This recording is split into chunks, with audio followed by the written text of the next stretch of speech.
que je vais te dire aujourd'hui, personne ne veut vraiment en parler. Parce que ça fait peur, parce que ça remet en question tout un modèle économique. Et surtout parce que ça touche directement le e-commerce, le dropshipping, et donc par conséquent, toi, si tu regardes cette vidéo. Depuis quelques jours, dans le milieu du e-commerce, c'est la panique à bord. Les marges sont en train de chuter, les délais de livraison sont en train d'être rallongés, et on entend même parler de la fin du dropshipping vers les États-Unis. Et si tu as cliqué sur cette vidéo, c'est sûrement parce que toi aussi, tu t'es posé la question, est-ce que Trump vient de tuer le e-commerce tel qu'on le connaît? Reste bien jusqu'à la fin parce que je vais te montrer exactement ce qu'il se passe, ce que ça implique pour nous, vendeurs, et surtout comment on peut s'adapter intelligemment.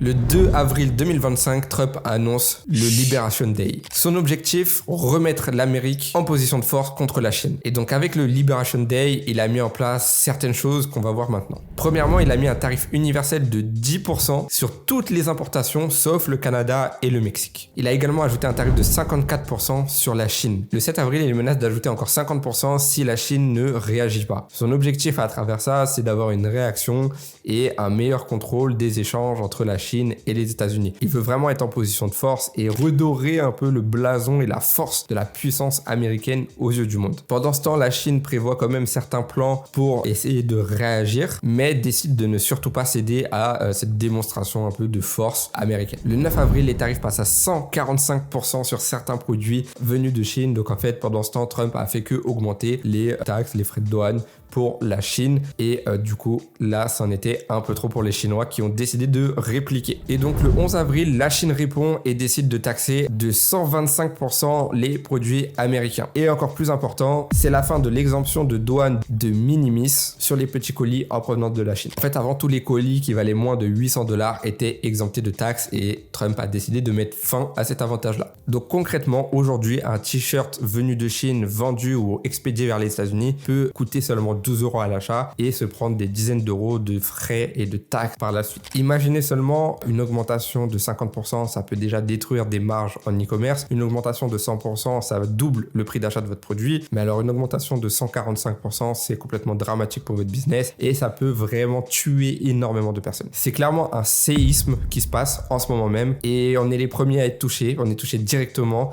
parce que généralement, nos produits sont expédiés depuis la Chine. Donc, c'est un gros problème pour nous. Donc concrètement, si vous faites du dropshipping vers les États-Unis, il y a des conséquences à connaître. Les coûts d'achat, les coûts de produits d'envoi vont exploser. Les colis peuvent être bloqués en douane pour vérification parce que les vérifications vont être vraiment intensifiées et en plus, ils peuvent être taxés. Du coup, il peut y avoir des délais plus longs, vous avez moins de marge, le client peut être mécontent et vous n'allez pas gagner d'argent. En fait, tout simplement, imaginez que l'on prend un produit qui coûte 10€ à l'achat que vous vendez 40€ sur votre boutique. Si on prend en compte les 145% de taxes vers les produits chinois des États-Unis, ça veut dire que votre produit qui coûtait 10€ pour lequel vous vendiez 40€, donc avec un joli petit x4, donc quand même une marge assez sympa, et bien maintenant, ça veut dire que le même produit va coûter 10€ plus 145%, donc grosso modo 10€ plus 14€. Donc le produit vous coûte 24€, vous le vendez 39 ou 40, vous n'avez plus aucune marge, c'est fini. Après, ce qu'il faut bien comprendre, c'est que en ce moment même, tout ce qui est en train de se passer, ça concerne uniquement la Chine et les États-Unis. Mais après, si vous faites du e-commerce ou du dropshipping et que vous vendez pas spécialement aux États-Unis, vous n'êtes pas concerné par ça parce que les frais de douane, les taxes, etc., c'est vraiment un jeu, une guerre un peu entre les États-Unis et la Chine. Donc, c'est-à-dire que si vous vendez en Europe, vous n'avez pas du tout ce problème-là. Donc, ce problème concerne vraiment uniquement les gens qui ciblent les États-Unis. Donc, déjà, ça minimise un peu l'impact sur le e-commerce d'une manière globale puisque vous allez pouvoir cibler tous les autres marchés sans avoir ces problèmes-là. En plus de ça, les mesures sont pas encore tout à fait actives, pas à 100% en tout cas. Elles sont vraiment prévues pour être mises en place début mai et au moment où j'enregistre la vidéo, on est à la mi-avril, il y a beaucoup de discussions pour essayer de trouver un arrangement. Évidemment, c'est pas dans l'intérêt ni des Chinois ni des États-Unis de se faire une guerre un peu commerciale comme ça. L'objectif, c'est vraiment de faire monter la pression pour essayer d'avoir un accord. Ce que Trump a voulu faire, c'est mettre la pression aux Chinois pour essayer de trouver un accord qui avantagerait les États-Unis et qui permettrait aux États-Unis de rebaisser d'un seul coup leurs frais de douane, mais tout en gardant des avantages par rapport à la situation précédente. Donc en fait, Trump utilise vraiment un moyen de pression très fort vers les Chinois. Sauf que les Chinois ont décidé de ne pas céder et ont mis les mêmes moyens de pression vers les États-Unis. Donc on est vraiment un peu sur une sorte de guerre d'ego. C'est un peu une guerre d'adolescents qui veut se battre pour se défendre un petit peu et ils envoient des pics et des pics et des pics jusqu'à temps qu'il y en a un qui lâche. Sauf que évidemment, on n'est pas à un niveau d'adolescent. Tout est calculé, tout est réfléchi, mais ils sont très probablement actuellement en train d'essayer de négocier des accords qui soient avantageux pour les deux parties. Après, il faut aussi relativiser un petit peu. Tout problème a une solution et je sais déjà de sources sûres que certains fournisseurs ou certains plutôt transporteurs chinois sont en train d'essayer de trouver des solutions. Et une des solutions qui est étudiée actuellement et qui fonctionnerait sur le court terme, ce serait d'envoyer les colis de la Chine vers un pays tiers, par exemple le Canada, et ensuite faire transiter le colis du Canada aux États-Unis. Donc ça rajouterait peut-être quelques jours de délai de livraison, mais ça permettrait d'éviter de faire que le produit vienne de Chine et de payer des frais de douane monumentaux. Donc en faisant cette stratégie, par exemple, le colis part de Chine, arrive au Canada, il n'a pas les frais de douane puisqu'il n'y a pas de problème entre le Canada et la Chine, puis fait Canada-États-Unis, il n'a pas non plus de taxes ou de frais exorbitants puisqu'il n'y a pas non plus de problème entre les États-Unis et le Canada, et le produit arrive finalement au client américain sans avoir eu des frais considérables. Donc ça, c'est une solution qui va pouvoir être envisagée sur le court terme. On ne sait pas ce que ça va donner sur le long terme, peut-être que ça va être aussi bloqué ou déjoué, mais vous allez le voir que bon, ça ressemble vraiment plutôt à une guerre d'ego qu'autre chose, cette histoire. Donc comme je l'ai dit, il y a de fortes chances que des accords soient négociés entre la Chine et les États-Unis. On est dans une période qui est certes incertaine par rapport à ça, parce qu'on ne sait pas trop où ça va aller, comment se protéger, comment faire, et puis comment les transporteurs ou les fournisseurs vont trouver des solutions. Mais on voit bien que s'il y avait eu des frais à 30% ou 20%, on aurait pu se dire que c'est définitif et qu'il ne veut pas négocier en dessous. Mettre des frais à 145% ou 125% d'un côté ou de l'autre, c'est clairement juste pour faire chier l'autre en fait. Donc du coup, c'est clairement une histoire de je monte ma force pour négocier.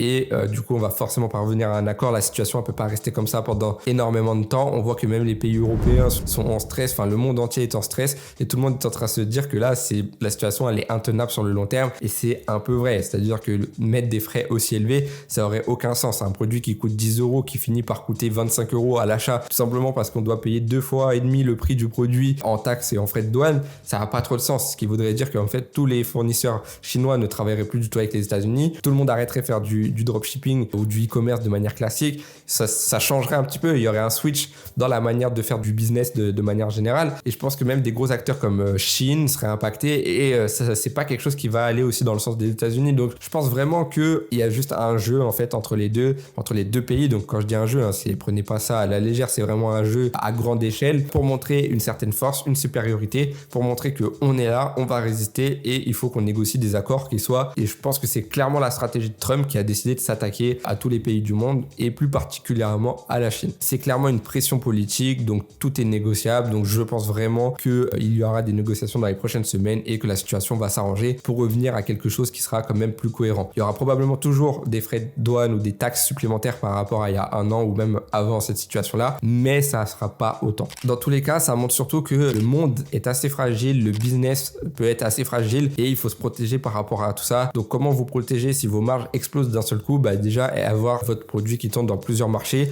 par exemple avoir une marque internationale. Si jamais ça devient trop compliqué de vendre aux États-Unis, au moins vous avez les autres marchés. Vous pouvez aussi essayer de toujours améliorer vos offres, améliorer vos marges, donc en vendant toujours beaucoup plus cher, parce que si vous faites 1x4, que vous achetez le produit 10 et que vous le vendez 40 et que le produit passe à 24, ça devient compliqué. Mais si vous achetez le produit 10 et que vous vendez 60 et qu'il passe à 24, c'est déjà un peu plus gérable. Donc il faut toujours gérer un peu la lifetime value, donc c'est combien de fois le client va acheter chez vous. Il faut essayer d'optimiser votre panier moyen. Essayez vraiment de vous casser la tête tout le temps à réfléchir pour améliorer vos revenus, améliorer vos marges.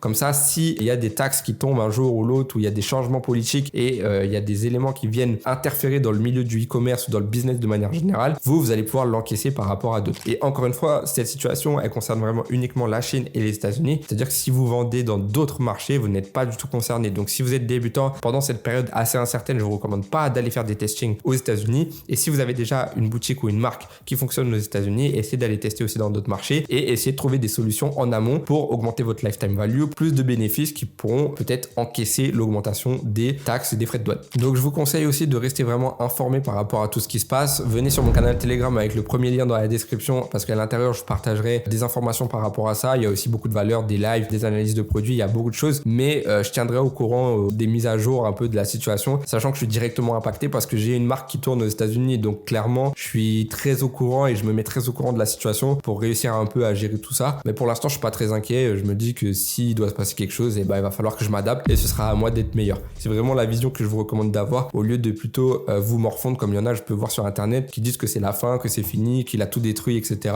Voyez pas la chose comme ça, voyez plutôt la chose comme une opportunité de progresser, peut-être d'aller tester des nouveaux marchés, peut-être de devenir encore meilleur aux États-Unis, peut-être au lieu d'avoir votre agent en Chine, avoir un agent directement aux États-Unis, peut-être avoir votre stock là-bas. Bref, une occasion pour vous de transiter, de switcher switcher, de vous améliorer. Dans le business, les amis, il faut toujours être capable de s'adapter. C'est ceux qui s'adaptent, qui résistent et qui tiennent sur le long terme. Mais je sais que cette vidéo, elle peut faire peur et c'est un peu aussi pour ça que je l'ai faite. Parce que le vrai danger, c'est de pas comprendre ce qui se passe et faire un petit peu comme si on n'était pas au courant et essayer de fermer les yeux et d'avancer tout droit. Il y a des situations qui arrivent dans le monde. Là, c'est cet exemple-là. Ça pourrait arriver demain en France avec des situations similaires. Donc, il faut toujours essayer d'être au courant et d'avoir des plans A, des plans B, des plans C. En tout cas, des solutions pour vous protéger d'éventuels changements comme ça que vous ne pourriez pas anticiper. Donc voilà les amis, je vous tiendrai au courant et des mises à jour seront faites sur mon canal Telegram. Alors je vous invite à le rejoindre avec le premier lien dans la description. N'hésitez pas à me dire si vous aussi vous êtes impacté par cette situation, si c'est quelque chose qui vous fait peur. Si la vidéo vous a plus fait peur ou vous a plutôt rassuré, sachez encore une fois que ça va être négocié, ne vous inquiétez pas. Le dropshipping, le e-commerce n'est pas terminé.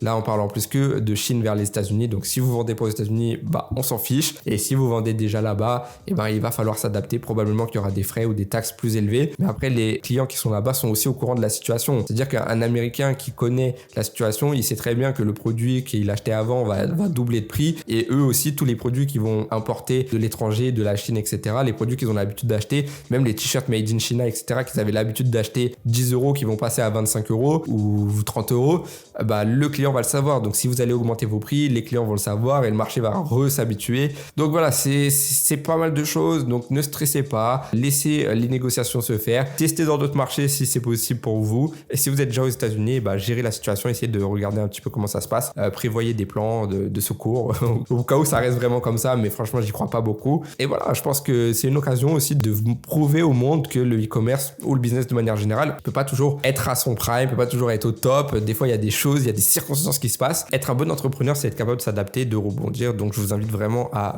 penser comme ça et à réagir comme ça. En tout cas, si cette vidéo vous a plu, n'hésitez pas à me le dire dans les commentaires, à mettre un petit like et à vous abonner. Et on se retrouve bientôt pour une prochaine vidéo. Allez, salut à tous.